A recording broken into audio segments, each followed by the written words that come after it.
Welcome to the Center for Spiritual Living. We are here to remind you that such is the nature of life, that all it asks and all it wants is the opportunity to appear. You are that opportunity, so am I, and so it is. We are a center dedicated to spiritual principle, dedicated to supporting one another as we walk through our lives, dealing with all that's going on in the world around us right now, and whatever may be happening in your life at any time, and dealing with it and supporting each other in doing so by applying and living from the very highest possible spiritual consciousness, by applying principles that work for us, by learning tools that we can carry forward into our everyday lives to help us maintain that higher spiritual place, and to then bring that spirituality to focus and to bear on our lives and on the lives for those in our communities and in our families and in our culture. So this is who we are and what we're about. We are here and in celebrating you for who you are, for what you're about. We know that every person is an expression of the divine. Therefore, we can only honor and celebrate you. We celebrate your path. We celebrate what you have chosen and what you have not chosen, those things which seem to have been given, how you identify yourself in the world, what labels and names and groups you identify with, whatever your ethnicity, whatever your sexual identity, your sexual preferences, all of that is simply part of who you are and part of the expression of the divine coming through you. And so we celebrate it, we honor it. We're so glad you're here. To understand a little more about who we are and what we're about, we invite you to join us as we watch and listen to the Declaration of Principles. This is taken from a larger document that Dr. Ernest Holmes, our founder, put together back years ago now. And so listen as we share some of it with you.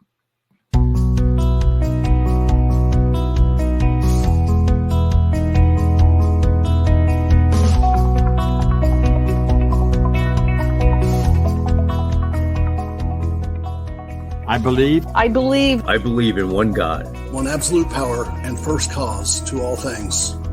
I believe that this power is perfect love and creates out of a desire to express love. I believe all thought is creative, and how I choose to think creates my personal experience. I believe in the unity of all life and the immortality of the individual soul, forever unfolding. I believe in the eternal goodness, the eternal goodness of God, the eternal loving kindness, and the eternal givingness of God to all. And so it is. And so it is. And so it is.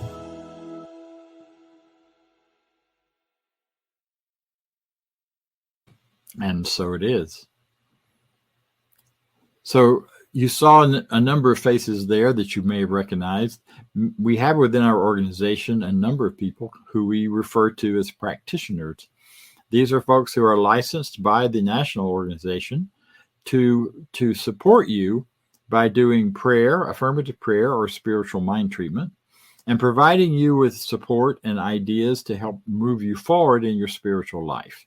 These folks are well versed in the teaching. They have demonstrated the ability to use it in their lives to create a greater experience for themselves and for other people. So today we have one of them sharing with you, who will be bringing a bit of a story and a bit of a lesson and a bit of a treatment to carry us through this day and days going forward. So I'm very happy to present Lee Huffman. Thank you, Bob. It's been a while since I've been around live here, and it's really good to be back. As rather than just watching the recordings, but the recordings are great too. And I do love this community. I do want to do a reading from the Science of Mind textbook, which is the foundation, I think, of this philosophy, even though there's a lot of really good other books about it.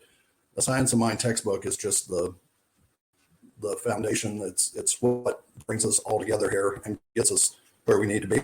And I'm reading from page 212. And it's talking about physical perfection, but it's really about perfection of all aspect of our life. So it's talking about seeing perfection. When Jesus said to the man, "Stretch forth thine hand," he undoubtedly saw a perfect hand. If everything is mental, and if Jesus saw an imperfect hand instead of a perfect one, no good would have resulted, according to the law of cause and effect. The practitioner does not treat a sick man. He deals with only the idea, the spiritual man. Otherwise, he would enter into the vibration of suffering and might himself experience the results of such vibration. From what we know, Jesus must have seen only the perfect hand, even though he might have recognized the false condition. As far as his word of healing was concerned, it must have been a recognition of perfection, else it could not have been healed.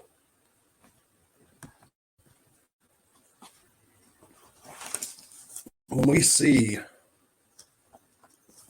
the life around us, the world around us, what do we see? Can we see perfection in ourselves? Can we see perfection in those that we love? I've been thinking about this a lot, and I see lots of perfection around us.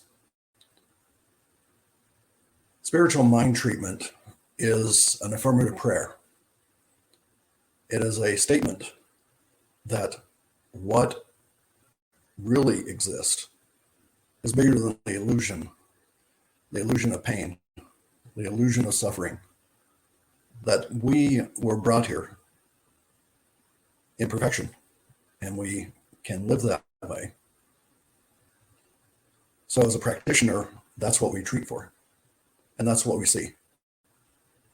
And you're all practitioners as well.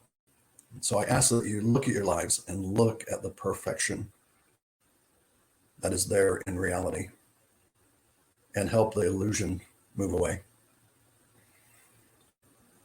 So spiritual mind treatment is an affirmative prayer, and I will take us through one now that is rather broad in its teaching. So I would ask you to relax, get comfortable in your seats, and just take a deep breath with me and let this imperfect world go away.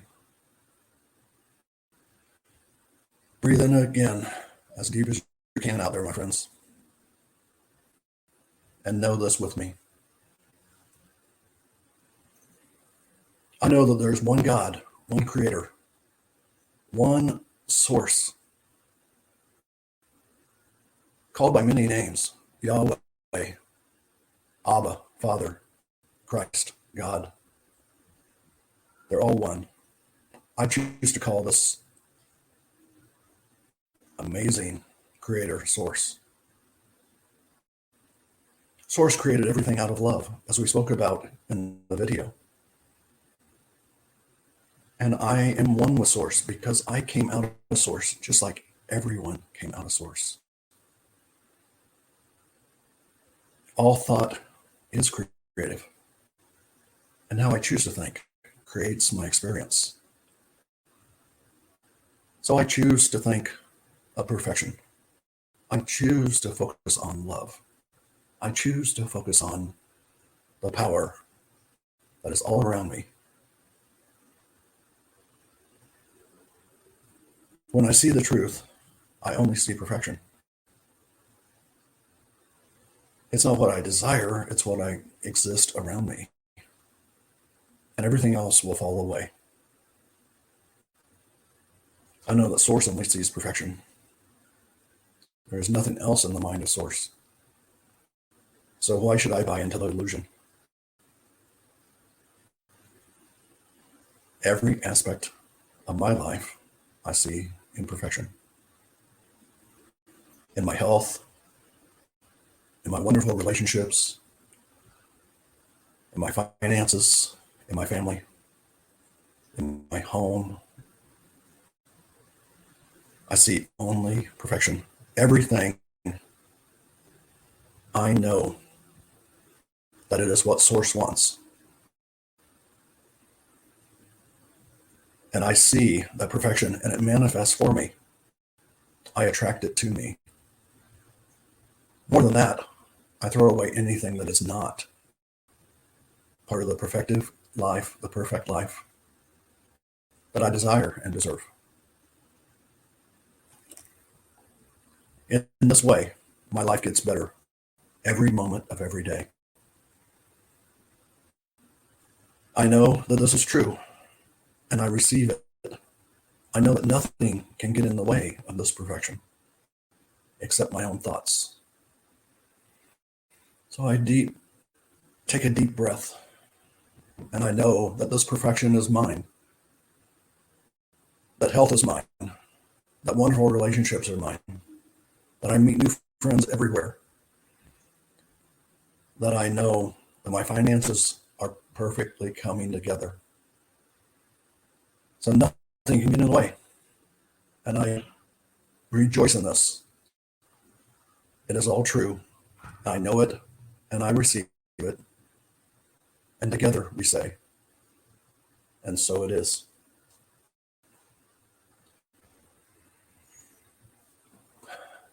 It is a good Sunday morning. It is all perfect. Now, a reflection in the music of A View from Here by Sue Riley.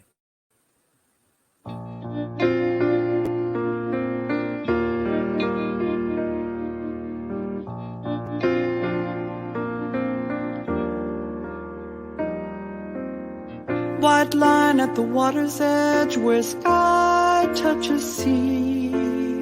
Every shade of blue and gray, far as the eye can see. Sun is breaking through the clouds. Winter's shadow fades. Birds soaring overhead, wings dancing in flight. Snow falls on restless waves, wind whistles and sighs. Golden rays of slanting sunlight soon give way to night. My thoughts turn to countless twilights, the ebb and flow of tides. I know this place, know it by heart. I love this place, always been a part of me. I've seen this place through laughter and tears. That's the view from here. Each summer the ocean called, please come out to play. Sand pails and sunburned smiles, picnics every day. Coral sunset, late July. Sweet soft summer night. My thoughts turn to countless twilights, the ebb and flow of time. I know this place, know it by heart. I love this place, always been a part of me. I've seen this place through laughter and tears. That's the view from here. My heart tumbled by time and the wonder of life's changing design. Oh, I know this place, I know it by heart.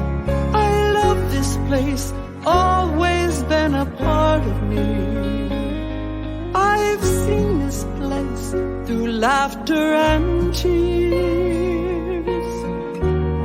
That's the view from here. The view from here.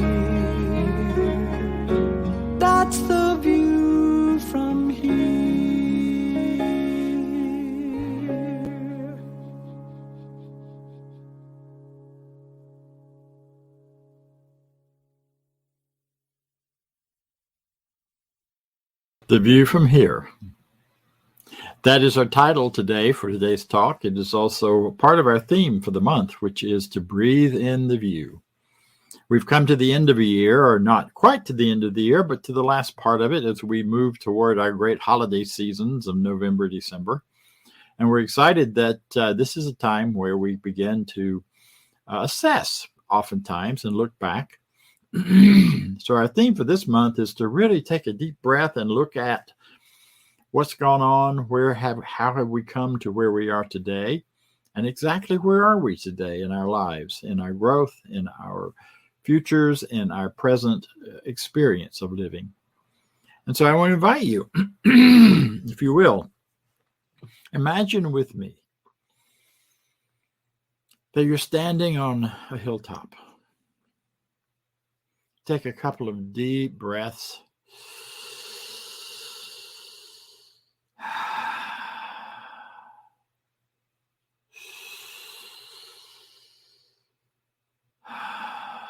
And you look out across the scenery.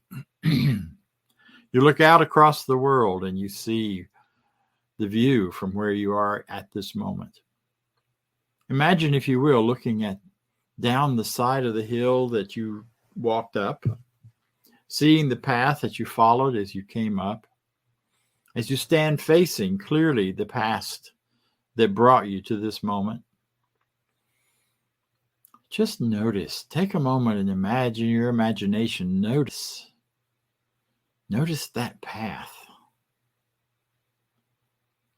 Take a look at the turns and the twists. Starting all the way back to January, it was cold then. It's getting cooler again.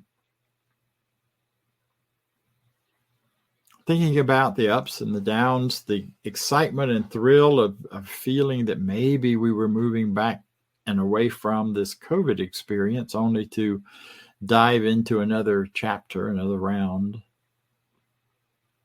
Notice how that part of the path affected you. Where did you find your strength? Where did you find your struggles? And as you moved on up through the warm summer and into the fall, seeing the path climb, and it may have twists and turns. There may have been times when you just got distracted and walked completely off of the path and rambled around in the briars and the bushes for a while. And there may have been people or experiences that led you back onto the path. Just let yourself see all of that and imagine it. Knowing that if any part of that path had been different, you would not be standing where you are today, surveying your countryside, your landscape, your place of being.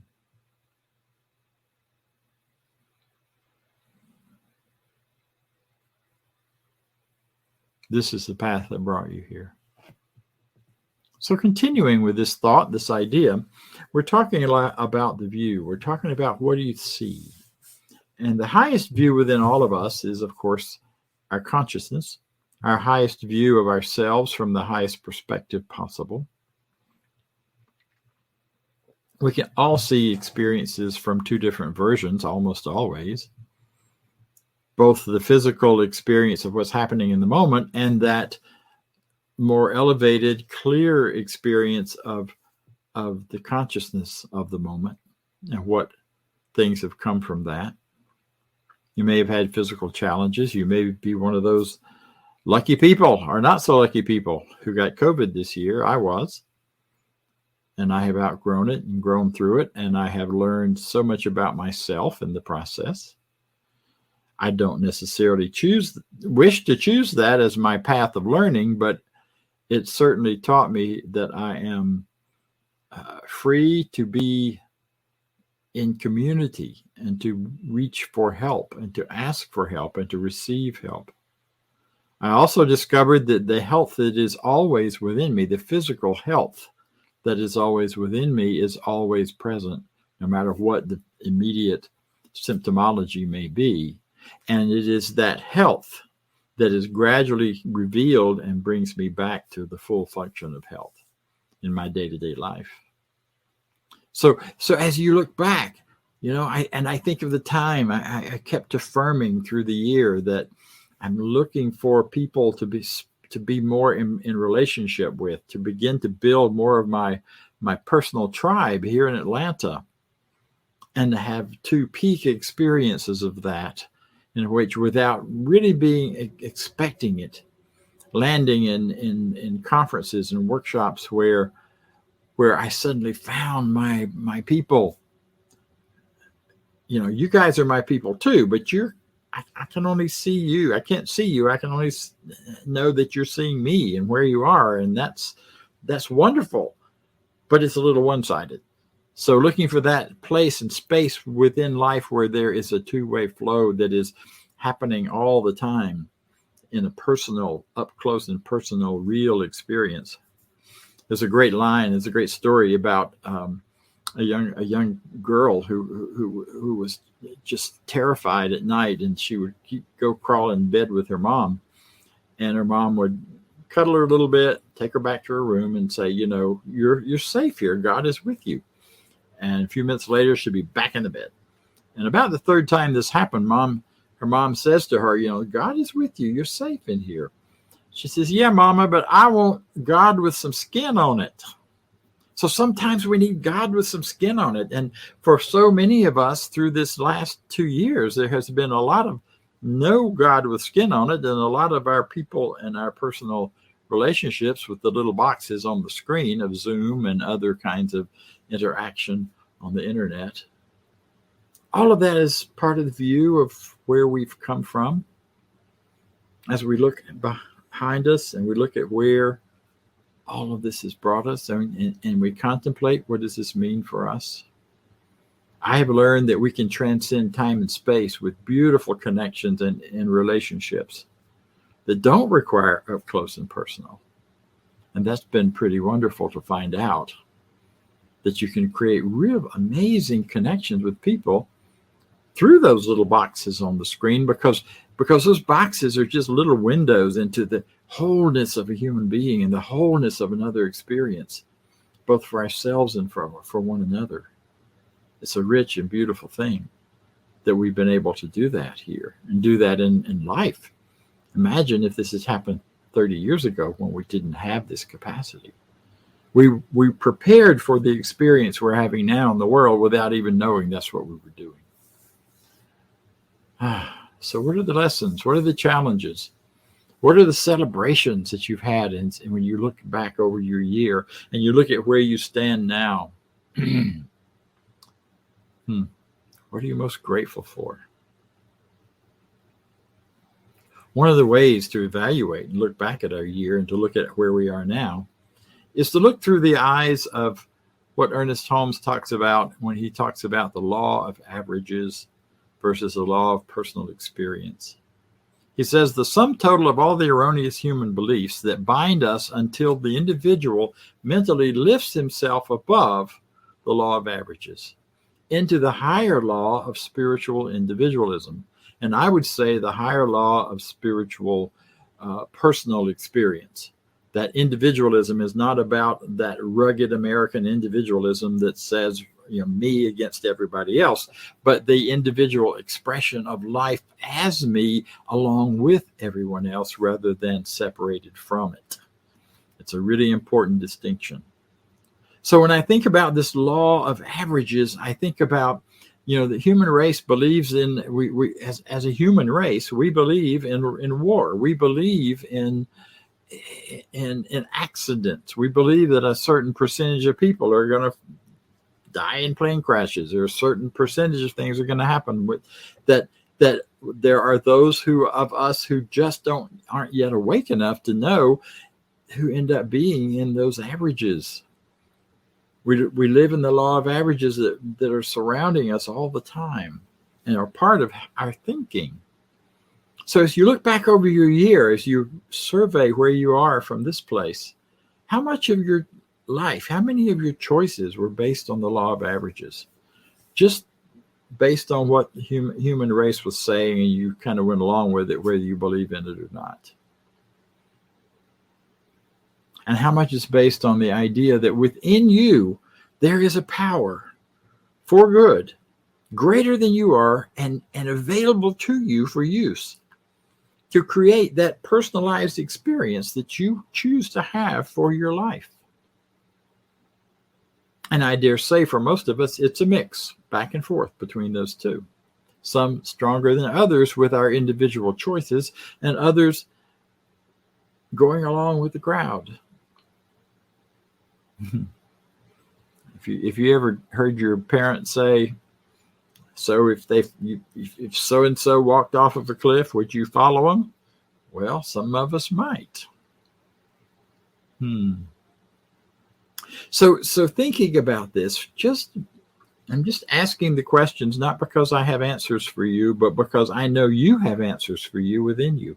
There's a wisdom within you that knows that it knows what is in your highest and greatest good, and what is there for you to live and experience if you choose it and as you choose it.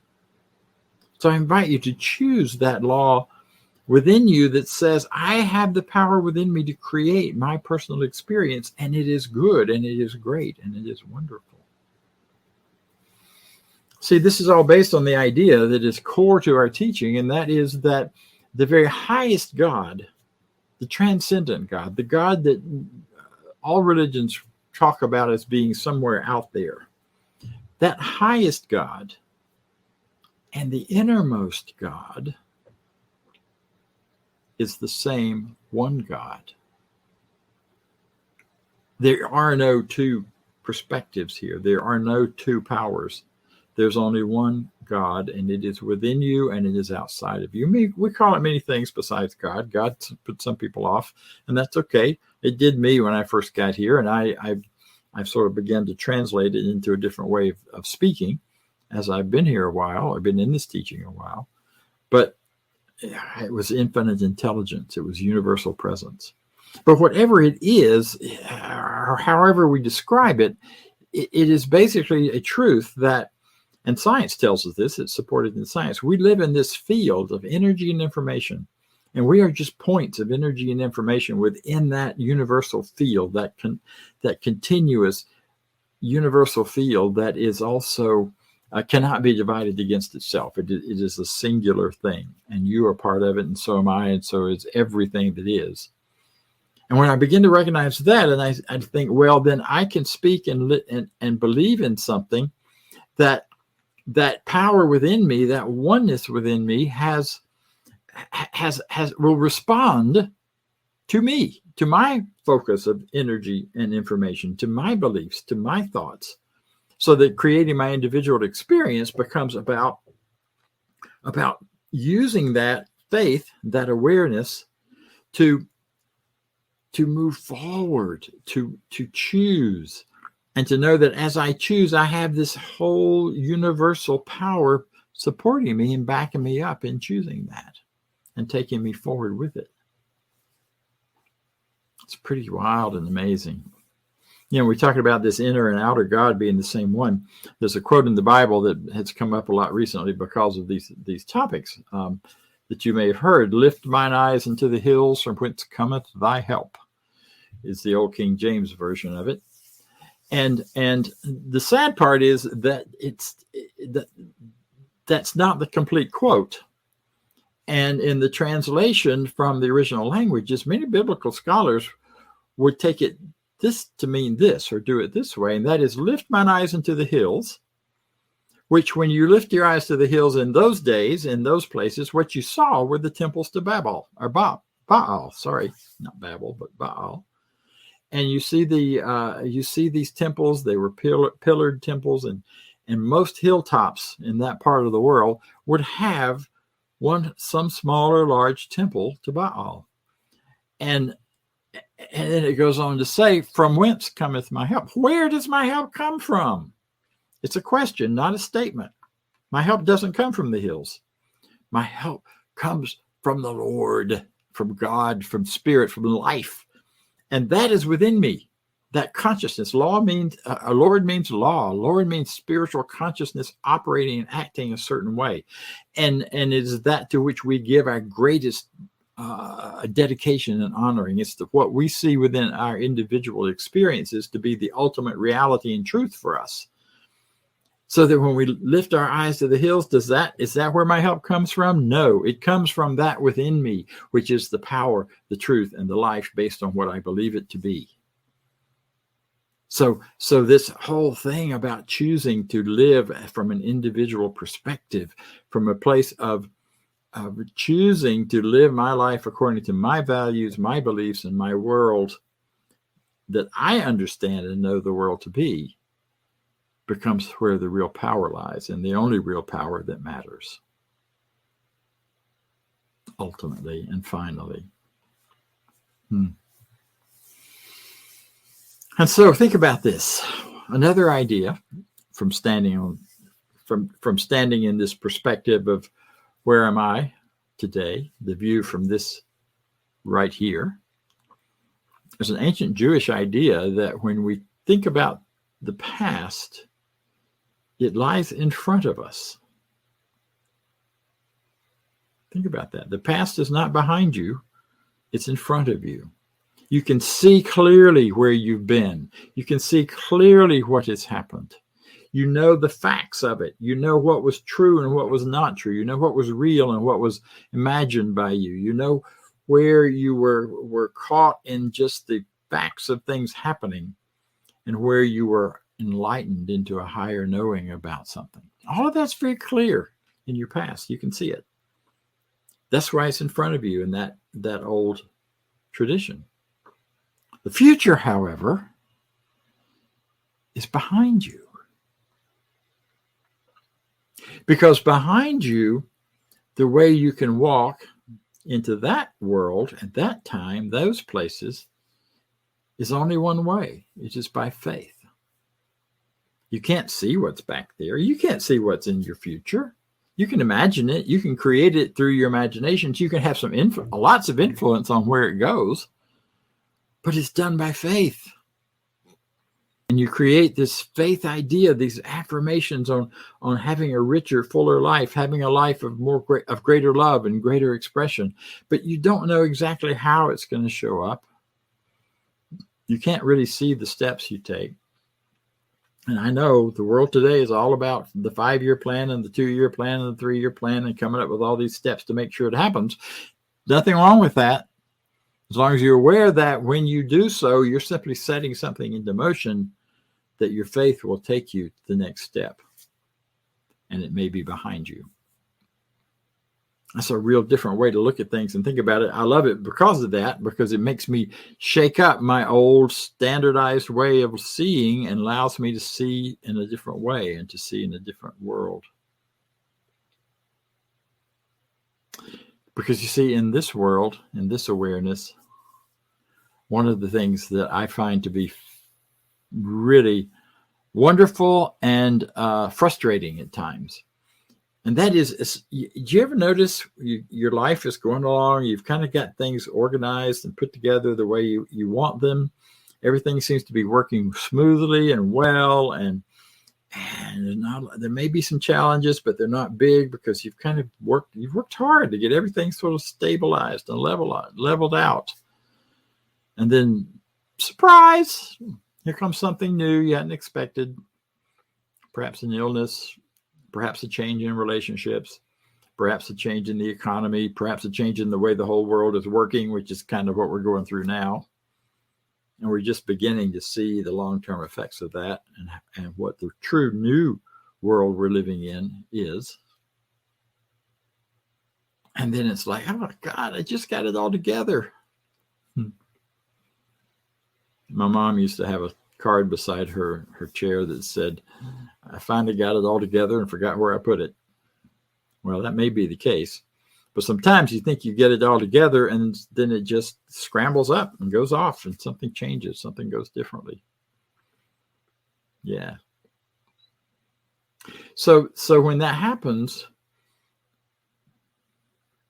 it's not the end of anything permanent. any more than COVID is the end of anything permanent for anyone who has suffered from it. And I'm talking about even those who have passed on.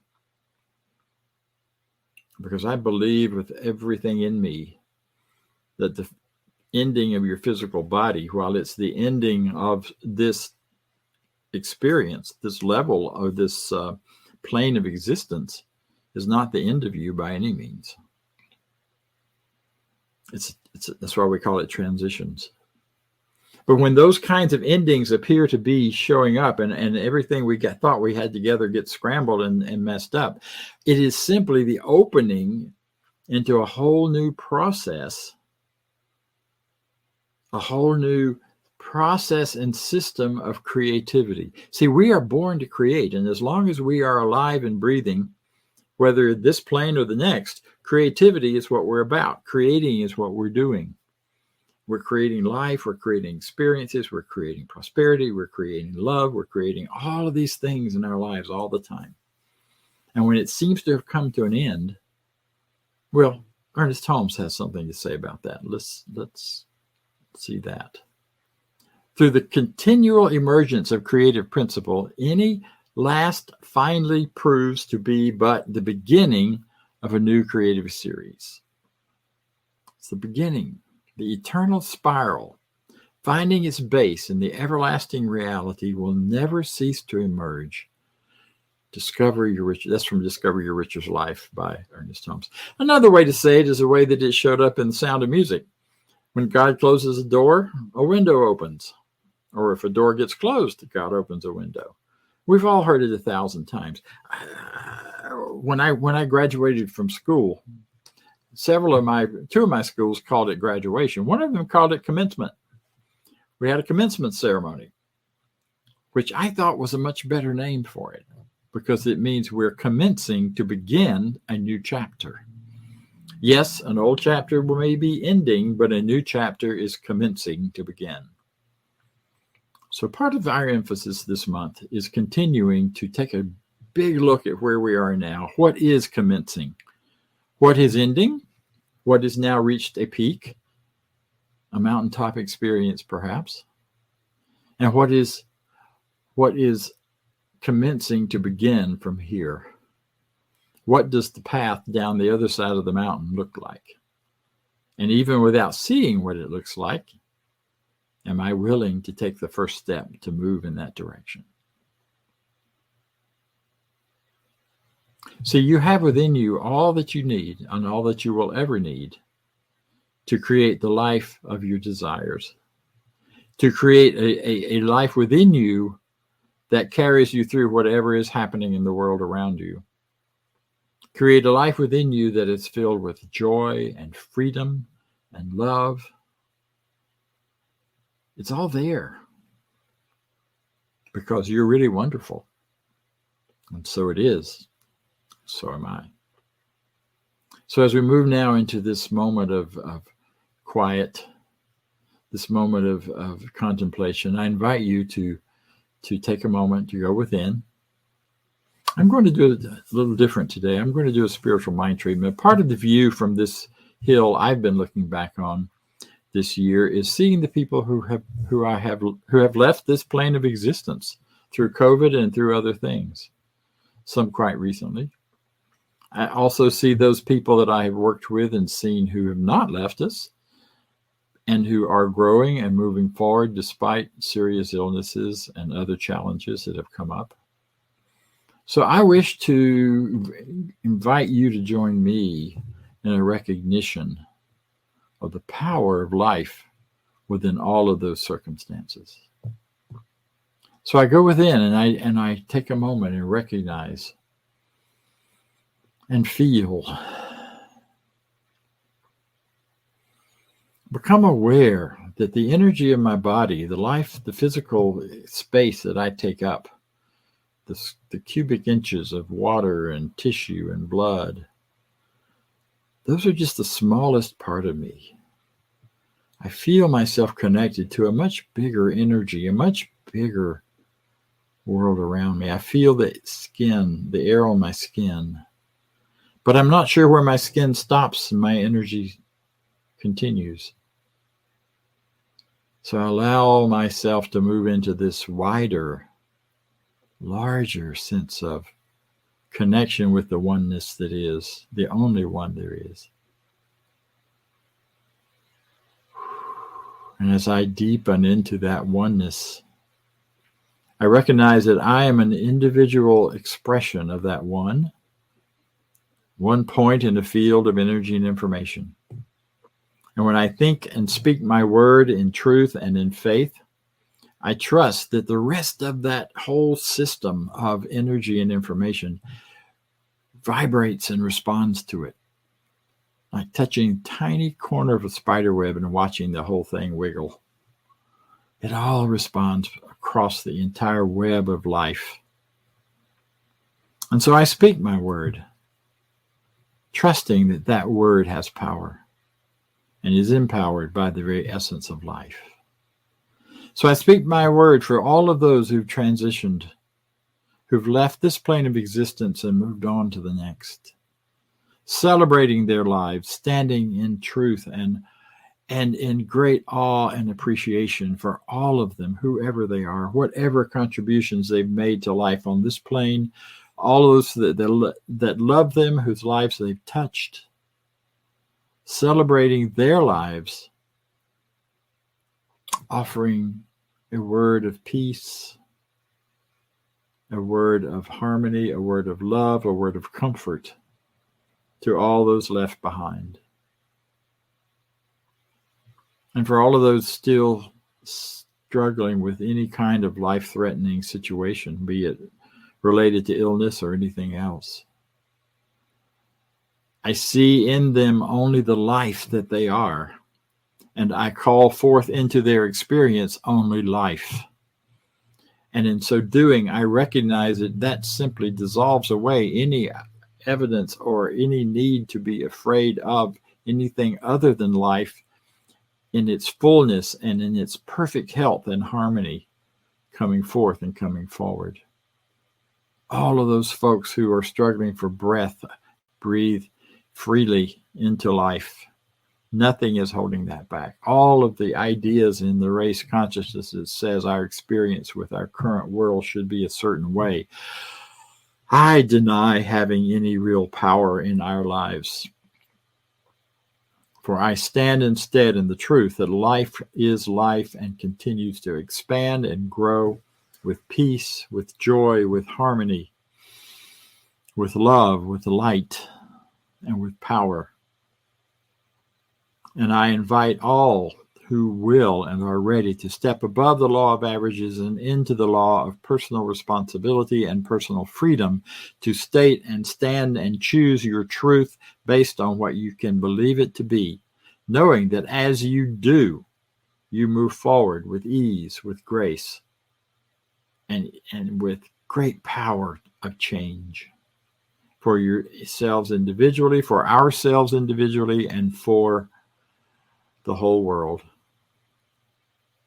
So knowing that this is the truth, I am so grateful to have this teaching. I'm grateful that we are immersed in a truth of life that sees it as a whole, not as a broken part, not as a two-ness, but as a oneness. I stand in gratitude that life unfolds this way. I'm grateful for everyone who sees it and knows it and recognizes it, and those who are getting inklings and growing toward it. I'm grateful that this is how life works and that we are all part of this one universal presence. And in this gratitude and with ease, I can release this now, knowing it is complete, it is done, it stands on its own truth, and spiritual law takes it and multiplies it and carries it forth into the hearts and minds and experience of any and everyone who is open to it. Knowing this is true, knowing this is how it works, I let it be right here and right now, and so it is. And so it is. Thank you so much. Let's hear now from one of our board members, Vance. Hey, Dr. Bob. Thanks for that wonderful talk today. And it's my opportunity to share with everybody our affirmation of prosperity. But before I do, there are lots of ways you can give. You can give online at www.cslmidtown.org/donate. And you can also write in a check. You can do PayPal, lots of different ways. Check on the website. There's plenty of opportunity for you to do that. And I know for me, this is where I'm spiritually fed. So in that giving, I tithe back to the center because it really helps me grow and live every day, every week, every year. So I hope it feeds you too. And if it does, please consider giving generously. And now for our affirmation of prosperity. I live in a universe of abundance. As I freely and joyfully give, I join in the divine flow. And all that I share with life returns to me multiplied abundantly.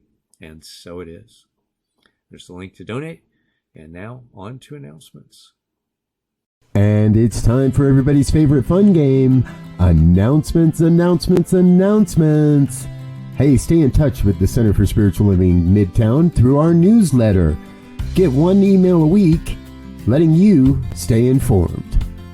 And please subscribe when visiting YouTube to our YouTube channel. Those subscriptions go a long, long way.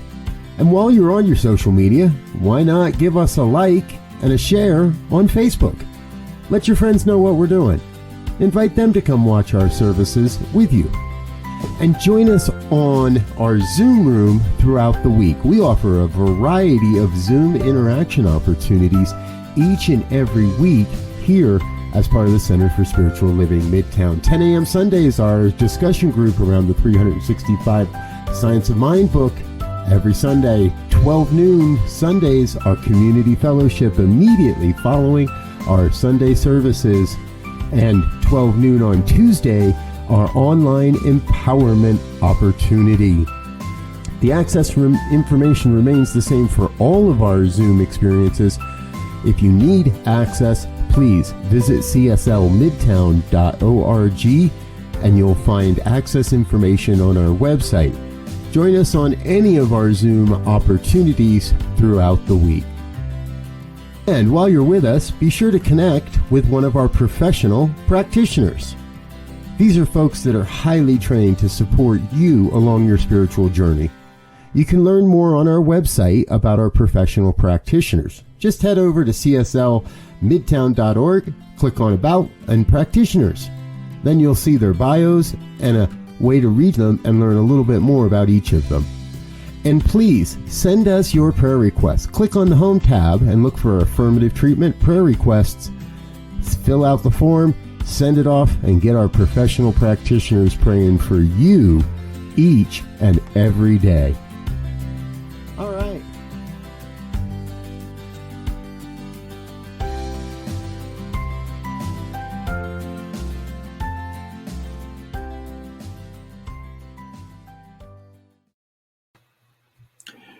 So thank you all for being with us today. We're glad to have you here and so happy to know you, those that we do. We invite you to join us now right after this closes out on our Zoom link. You'll find it on our website, cslmidtown.org. And I think it was earlier on this video. Be sure to join us for a little conversation and follow up. Also, to remind you that on Wednesday night at 7 o'clock, we are continuing our series on overcoming fear. It's a great time to do that if you haven't already. If you've got a lot of fear going on, this is a great place to let it go. So join us. Now here, if you will, our closing affirmation. This is something we do each week to remind us of life. I leave this place now knowing something better than I knew before. I go forth into the world with a heart full of love and a mind full of good sense. I look at the world in a greater way, knowing that I have within me everything I need to create the life I desire. I give thanks for this understanding. I am grateful for the spirit of life that lives through me. And so it is. Have a great week, everyone.